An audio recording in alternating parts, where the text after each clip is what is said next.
ఉమ్మడి వరంగల్ జిల్లా నిప్పుల కుంపటిని తలపిస్తోంది. అత్యధికంగా ములుగు జిల్లాలోని మంగపేటలో 43.8 డిగ్రీల సెల్సియస్ ఉష్ణోగ్రత అత్యంత భారీ ఉష్ణోగ్రత నమోదైంది. దీంతో మంగపేటతో పాటు 2 మండలాల లోపల రెడ్ అలర్ట్ కొనసాగుతుంది. ఇక ఉమ్మడి వరంగల్ జిల్లా వ్యాప్తంగా చూసుకుంటే 4 జిల్లాల లోపల ఇప్పటికే 42 డిగ్రీల పైగా ఉష్ణోగ్రత నమోదైంది. ఒక జనగామ జిల్లా లోపల 41.8 డిగ్రీల సరాసరి జిల్లా వ్యాప్తంగా ఉష్ణోగ్రత నమోదవుతుంది. ప్రస్తుతం మనం చూడొచ్చు వరంగల్ హన్మకొండ ట్రై సిటీకి సంబంధించిన రహదారులు కూడా పూర్తిగా ఎండ వేడికి జనాలు బయటికి రావాలంటే కూడా పూర్తిగా భయపడుతున్న పరిస్థితి కనిపిస్తూ ఉంది. ఇక ములుగు జిల్లాలోని మంగపేట, వెంకటపురం 2 మండలాల్లో రెడ్ అలర్ట్ కొనసాగుతుండగా మిగతా 7 మండలాలు మొత్తంగా 9 మండలాలు ఉండగా అందులో 7 మండలాలు ఆరెంజ్ అలర్ట్లో ఉండగా 2 మండలాలు రెడ్ అలర్ట్లో ఉన్నాయి. దాంతోపాటుగా వరంగల్ జిల్లాలోని కిలా వరంగల్ ఉరుసు లోపల 42.4 డిగ్రీల అత్యధిక ఉష్ణోగ్రత నమోదైంది. ప్రస్తుతం 43 డిగ్రీల వైపుగా కూడా వరంగల్ లోపల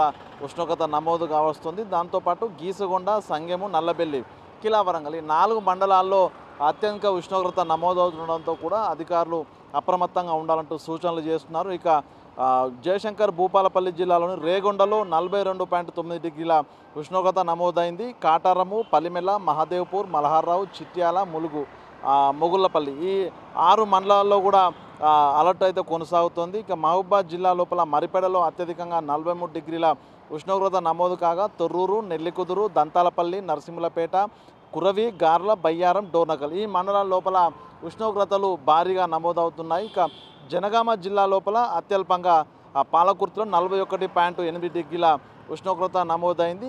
పాలకుర్తితో పాటు జాఫర్గఢ ఈ 2 మండలాల్లో కూడా 42 నుంచి 43 డిగ్రీలు దాటే అవకాశం ఉంది ఈరోజు అంటూ కూడా అధికారులు ముందస్తు జాగ్రత్తలు తీసుకోవాలంటూ కూడా చెప్పడం జరిగింది. దీంతో మొత్తంగా అటు ములుగు, భూపాలపల్లి, వరంగల్, అదేవిధంగా మహబూబాద్ ఈ 4 జిల్లాలు అత్యధిక ఉష్ణోగ్రతలు ఈరోజు నమోదయ్యే పరిస్థితి ఉందంటూ కూడా చెప్పారు. దాంతో 43 డిగ్రీల సెల్సియస్ ఉష్ణోగ్రత కూడా దాటి కనిపిస్తూ ఉంది. ఇక ప్రజలు కూడా 9, 10 దాటిందంటే బయటికి రావద్దంటూ కూడా పలు సూచనలు కూడా అటు వైద్యులు, వాతావరణ శాఖ చెప్తుంది. ఇక ఈ రోజు నుంచి వడగాళ్ల ప్రభావం కూడా తీవ్రంగా ఉంటుందంటూ కూడా వాతావరణ శాఖ చెప్పిన నేపథ్యం లోపల ప్రజలెవరూ మధ్యాహ్నం బయటికి రావద్దంటూ కూడా పలు జాగ్రత్తలు చెప్తున్నారు. ఒకవేళ అత్యవసర పరిస్థితుల్లో కనుక బయటికి వెళ్లాల్సి వస్తే మాత్రము తమ వెంట ఓఆర్ఎస్ ప్యాకెట్లు లేదా చల్లని మజ్జిగ లేకపోతే వాటర్ తీసుకెళ్ళాలి. తరచూ వాటర్ తీసుకోవాలి, మజ్జిగ తీసుకోవాలంటూ కూడా జాగ్రత్తలు చెప్తున్నారు. అనారోగ్యంగా ఉన్నవారు, వృద్ధులు, పిల్లలైతే సాయంత్రం 5 గంటల వరకు కూడా బయటికి రావద్దంటూ కూడా ఒక అలర్ట్ అయితే ఇష్యూ అయితే జారీ చేసిన పరిస్థితి కనిపిస్తూ ఉంది. ఇక ఈ రోజున ఇటు భారీ ఎండలతో పాటుగా అటు వడగాళ్ల ప్రభావం కూడా పెరుగుతున్న నేపథ్యం లోపల కూడా డిహైడ్రేషన్కి గురై ప్రమాదానికి గురయ్యేటువంటి అవకాశాల నేపథ్యం లోపల అటు ఆశాలు, అదేవిధంగా ప్రాథమిక ఆరోగ్య కేంద్రాల లోపల ఓఆర్ఎస్లను, అదేవిధంగా ప్రైమరీ చికిత్స చేయడానికి ఆశా కార్యకర్తలతో పాటు ఆరోగ్య శాఖ అన్ని ఏర్పాట్లు చేసింది. ఎవరికైనా వడదెబ్బ తగిలినట్లయితే మాత్రం వెంటనే ఆసుపత్రికి తరలించాలి. ఏ మాత్రం నిర్లక్ష్యం చేసినా కూడా ప్రాణాపాయం జరగవచ్చు అంటూ కూడా పూర్తి జాగ్రత్త చెప్తోంది. ఇక వాతావరణ శాఖ ఈరోజు రేపటికి ఇంకా వడగాళ్ల ప్రభావం పెరిగే అవకాశం ఉందంటూ హెచ్చరికలు చేసింది. దాంతోపాటు కొన్ని డైరెక్షన్స్ కూడా ఇవ్వడం జరిగింది. సో ప్రజలు మాత్రం అప్రమత్తంగా ఉండాలంటూ కూడా ప్రభుత్వం కూడా ప్రజల్ని జాగ్రత్తగా ఉండాలంటూ వాళ్ళు సూచనలు చేసిన పరిస్థితి కనిపిస్తుంది. ప్రస్తుతం అయితే మాత్రం వరంగల్ హన్మకొండ టౌన్ సెంటర్ లోపల మాత్రం 43 డిగ్రీల ఉష్ణోగ్రతకు